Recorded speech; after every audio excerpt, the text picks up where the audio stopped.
we can use on Sundays when we don't have a priest with us. And as I was looking through specific sermons for this Sunday, lectionary, I came upon one that was written by the Reverend Whitney Rice, when she was serving as an Episcopal priest in the Diocese of Indianapolis. She was the priest in charge of the shared ministry of St. Luke's, Shelbyville, and St. Thomas Franklin. And so this is from 2016. And it is entitled, "What Seat Do You Choose?"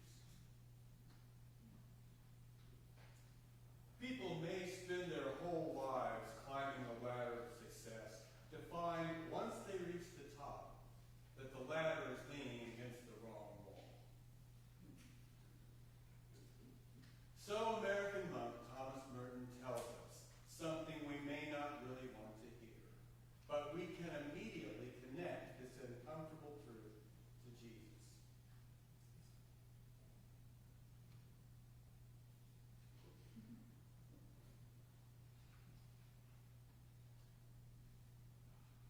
We find it easy to connect with Jesus as a healer, as our Savior, as a teacher, and even as a prophet. But Jesus as a countercultural revolutionary, someone who speaks against the way our society works, that's harder to stomach, especially when we realize that he is preaching against behavior that we engage in regularly. In ancient Israel society, who sat where at a dinner party conveyed status as clearly as who has the corner office, who gets the employee of the month parking space, or whose child has the most attendees at her birthday party.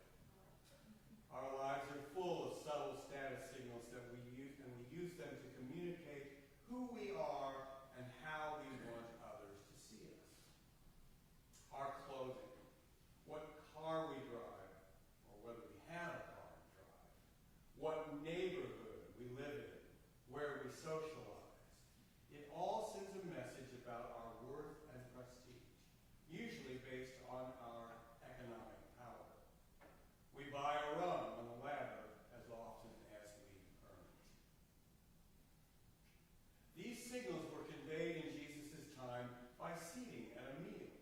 And the seating, as arranged by the host, was not just a signal, but a tool. If you hosted a dinner and wanted an advantageous marriage match with a certain young man for your daughter, you could seat her father at the higher place at the table than he would normally have received. If a competitor in business shorted you in a deal, you could see him lower at the table to communicate your displeasure. Seating was currency. It was the stage on which political and social relationships were played out.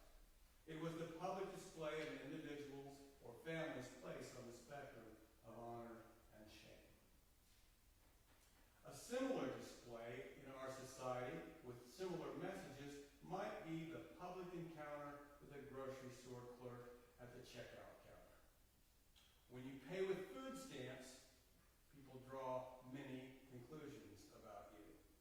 And when you pay with an exclusive members-only platinum credit card, people draw other conclusions about you. You are labeled and judged and placed within a strict hierarchy based on that public encounter. That is how these dinner seatings worked in Jesus' time. One of the most interesting parts of the gospel is what Jesus does not say. He does not say, "This entire status by seating system is bogus, and I want you to chuck the whole thing."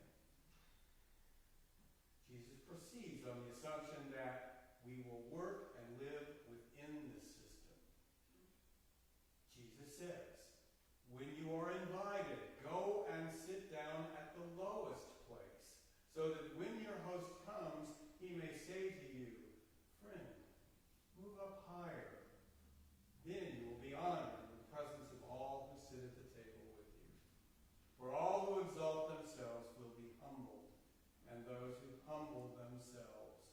will be exalted.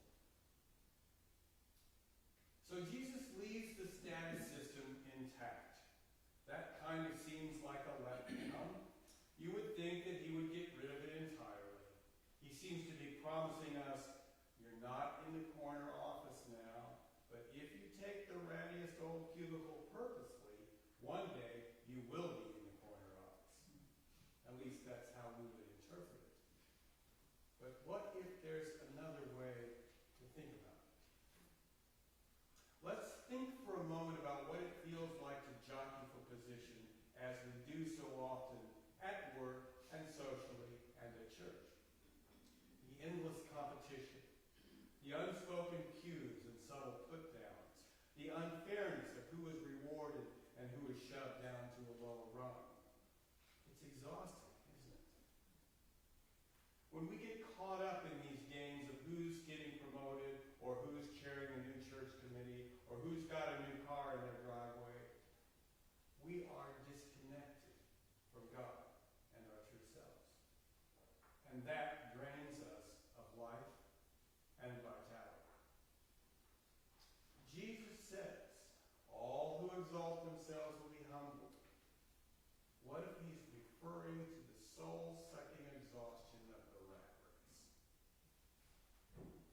He's telling us that as long as we search for satisfaction in ways to put ourselves above others, we will find ourselves with many shiny things and diplomas and titles, but cold and empty hearts. Exalting ourselves drives us to new lows of integrity and new poverty of happiness. Jesus says, all who humble themselves will be exalted. What if the exaltation that Jesus promises is not the corner office? What if it's not the most Facebook likes? What if it's not letters after our names or the senior warden's roll and a clergy collar around our neck? What if the exaltation Jesus promises is liberation from the whole status system? If we decide we're not going to play the game anymore, we start to make different choices. We stop searching for a leg up at work and look for a chance to lend a hand. We stop thinking we're too important to set out chairs or wash dishes at church and instead show up early or stay late to do humble tasks.